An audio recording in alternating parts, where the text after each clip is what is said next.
How's it going, Dopamon fans? The off-season is almost over, and we are already talking about next year's RFAs. And today, the Ottawa Senators made a huge move to secure their future. Tim Stutzle has signed an 8-year extension worth $66.8 million. That's a cap hit of $8.35 million a year, which will be the highest cap hit of any Ottawa Senator in 2023-2024 when this contract kicks in. That's more than Captain Brady Tkachuk or recently signed scoring center Josh Norris.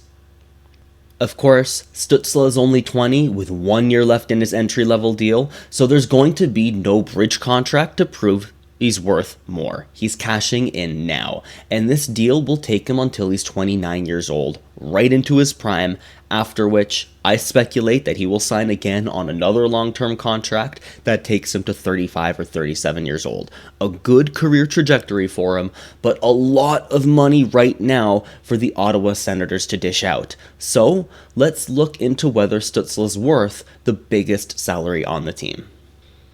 Last season, in his sophomore year, he improved his totals from his rookie year significantly, but the season stats still look mediocre for such an expensive deal. 22 goals and 36 assists for 58 points in 79 games was second on the team, third in goals, and fourth in points per game. Nothing initially jumps out. And for comparison, let's look at some other recent signings at a similar cap hit.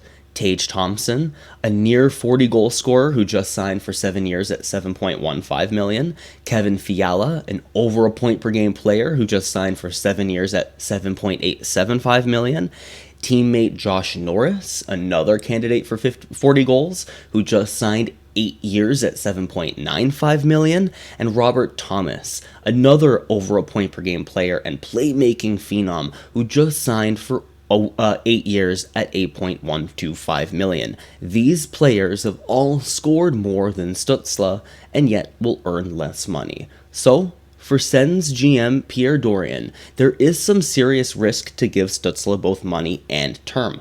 But, compared to all the names on this list, he's much younger. So, let's go back to the season stats, because they don't tell the full story. In the last 27 games of the season, as he transitioned to center, Tim Stutzle scored 10 goals and 21 assists for 31 points, over half his total points that season. That scoring pace extended to a full 82-game season would be 94 points. Of course, hot streaks and slumps happen, but Stutzle is only 20 and was getting better as the season progressed. So, maintaining that scoring pace into next year isn't impossible, especially if he continues to improve his game.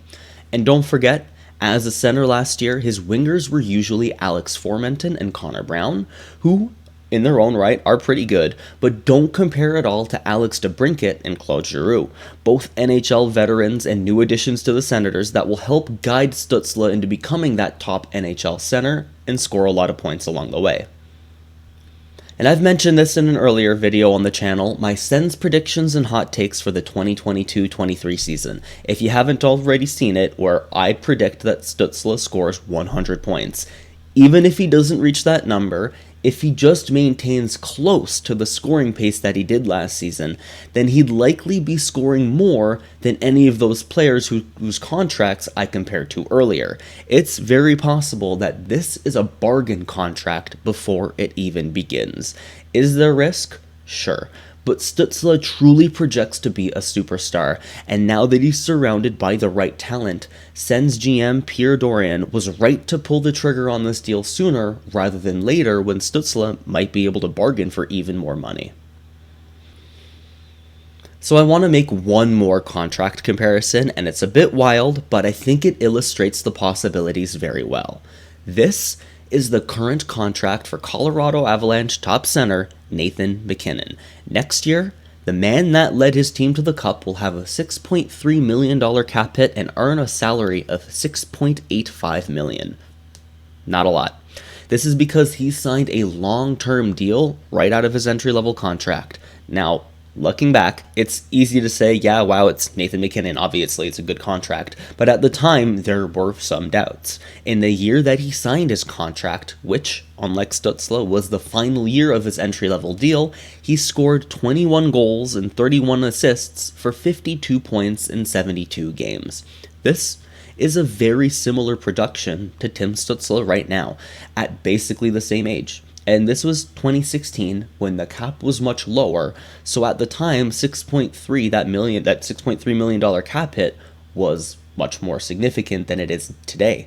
It took a year of struggling for MacKinnon to reach his potential, but since the second year of his contract, MacKinnon has been that superstar, gone to the playoffs every year, and is now a Stanley Cup champion. He's absolutely worth the contract he was signed to.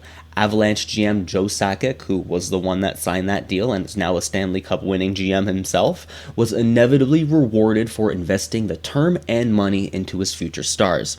And while I understand it's a bit much to compare Tim Stutzle to Nathan MacKinnon, I see no reason why Stutzle can't score as much, become a top forward, be as important to the Ottawa Senators that Nathan MacKinnon was to the Colorado Avalanche, and inevitably reward Sens GM Pierre Dorion with success as well. I also think this means that the Sens won't be making a deal for a top right-hand D unless it's a rental whose contract is going to expire at the end of the season. To keep all their players under the cap for the future, they're going to have to look to young talent like Lassie Thompson and Jacob Bernard-Docker on defense, rather than acquiring a veteran like Jacob Chychrun long-term. Maybe I'm wrong, but I just think that's how the Sens want to go forward and maintain themselves under the cap. So, thank you so much for watching. I love Tim Stutzle. I think he's a stud and a future superstar. So while I understand the risks of this deal, I think it's the right one to make. But, of course, don't forget to comment down below your thoughts on the contract and if you think Stutzle will live up to it or not. We're Dopamon. My best friend and I talk hockey news, analysis, mock drafts, and scouting reports, and we have lots more planned going into the preseason, so hit like and subscribe to stick around for more dope hockey content. Peace.